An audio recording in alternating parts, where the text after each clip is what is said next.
কে বলছে চায়নার বাইকগুলো ভালো হয় না? যদি আপনারা সিএফ মোটো NK125 এই বাইকটার দিকে তাকান, সেই ক্ষেত্রে কোনো দিক দিয়ে বলতে পারবেন না যে এই বাইকটা একটা 125 সিসির বাইক। কেননা এই বাইকের লুকস এবং এই বাইকের স্পেসিফিকেশন এক কথায় মারাত্মক বলতে পারেন। তাই আজকের এই ভিডিওতে আমি এই বাইকটা রিভিউ করতেছি, না হয় অন্য একটা বাইকের রিভিউ করতাম। যাই হোক, আজকের এই ভিডিওতে যারা আসলে এই বাইকটা সম্পর্কে জানে না তারা আসলে এই বাইকটা সম্পর্কে জানতে পারবেন।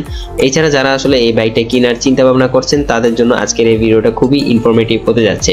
তো চলেন আর বেশি কথা না বাড়িয়ে ভিডিওর মেইন টপিক নিয়ে কথা বলি। বাট ভিডিওর মেইন টপিকে যাওয়ার আগে আপনারা যারা এখন আমার চ্যানেলটিকে সাবস্ক্রাইব করেননি, সাবস্ক্রাইব করে দিন ভাই। দেখেন, সাবস্ক্রাইব কিন্তু ফ্রি হয়, করতে কোনো টাকা লাগে না। যেহেতু সাবস্ক্রাইব করাটা ফ্রি হয় তাহলে আর দেরি কিসের, এখনই।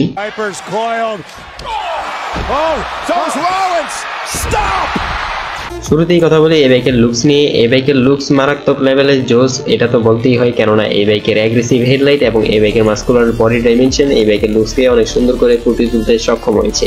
এখন লুকসের বিষয়ে এক একজন এক এক ধরনের মন্তব্য থাকে, তবে আমি আমার যদি পার্সোনাল ওপিনিয়ন শেয়ার করি আপনাদের সঙ্গে, সেক্ষেত্রে আমার কাছে এই বাইকের লুকস মারাত্মক লেভেলের ভালো লেগেছে। তো লুকসের পর এখন কথা বলি এই বাইকের ইঞ্জিন নিয়ে। এই বাইকের ইঞ্জিন হিসেবে কিন্তু আপনারা পাবেন 124.8 সিসির 4 stroke four valve single cylinder liquid cooled EFI DOC এর একটা ইঞ্জিন। যে বাইকের ইঞ্জিন দিয়ে আপনারা এই বাইক থেকে ম্যাক্সিমাম পাওয়ার পাবেন 14.9 bhp at 9500 rpm এবং ম্যাক্সিমাম টর্ক পাবেন 10.7 নিউটন মিটার at 7500 rpm। এই বাইকের এই পাওয়ার কনফিগার দিয়ে আপনারা এই বাইক থেকে সর্বোচ্চ গতি তুলতে পারবেন 120 কিলোমিটারের উপরে এবং সর্বোচ্চ মাইলেজ পেয়ে যাবেন 30 থেকে 40 কিলোমিটারের আশেপাশে।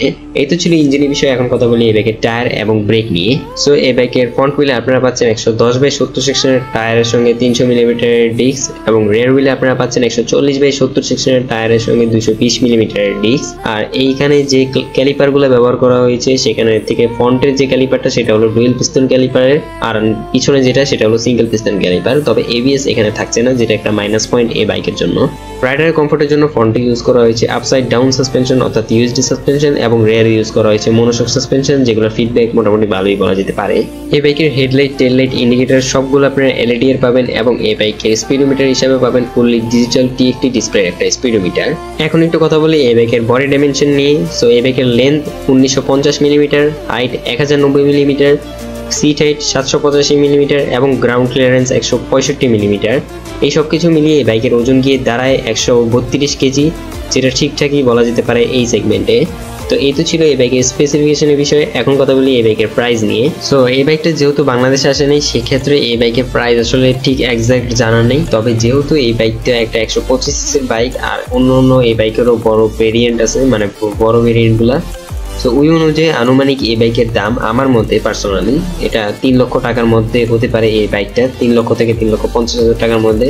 এখন বাকিটা আসলেই বোঝা যাবে, তবে আমি এটা আমার ধারণা মতে বললাম। আপনারা পারলে গুগল সার্চ করে দেখে নিতে পারেন, ভাই আমরাও গুগল সার্চ করে দেখি বা রিভিউ করি। সেই ক্ষেত্রে আসলে গুগলে যেগুলো দেওয়া থাকবে সেই সব ইনফরমেশন নিয়ে আমরা তুলে ধরতে পারবো আপনাদের কাছে। এখানে আন্দাজে কোনো কিছু বলার মতন নাই, আপনারা সার্চ করে দেখতে পারেন। এটা আসলে এখন পর্যন্ত এটার কোনো আপডেট প্রাইস দেওয়া নাই, তবে আমি ধারণার মধ্যে আর কি আমার কাছে যতটুকু মনে হয়, যেহেতু আমি বাইক রিভিউ করি আমার কাছে এক্সপিরিয়েন্স আছে, সেই অনুযায়ী আমি আর কি এটা বললাম।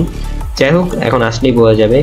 তো এই তো ছিল আজকের এই ভিডিওটা যদি ভালো লাগে তাহলে লাইক এবং কমেন্ট করতে ভুলবেন না। আর যদি একটু বেশি ভালো লাগে তাহলে যা করতে হবে সেটা আমি বলবো না, সেটা আপনার আমার বিপ্লব ভাই বলেন। एक तो लाइक और शेयर ठोक दीजिए, महाकाल का दबा के लाइक और शेयर ठोक दीजिए, 5000 लौटे दिख जाना चाहिए।